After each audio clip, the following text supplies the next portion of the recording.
chicos, el día de hoy vamos a hacer slime y estoy con mi hermanita Mariel. Mariel, saluda. Hola. Ok, solo vas a utilizar 3 ingredientes, facilísimo. Goma, activador y brillitos, los que tengas en casa, pero es opcional, ¿ok? Vamos y le vamos a echar goma. Mucha goma. Muy bien. Ahora le vamos a echar los brillitos.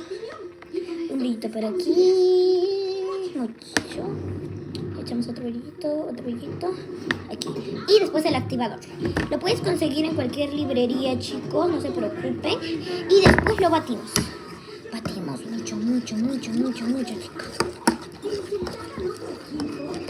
Ok, le echamos. Bueno, chicos, ya nos está quedando el slime. Le echamos más activador, por si acaso.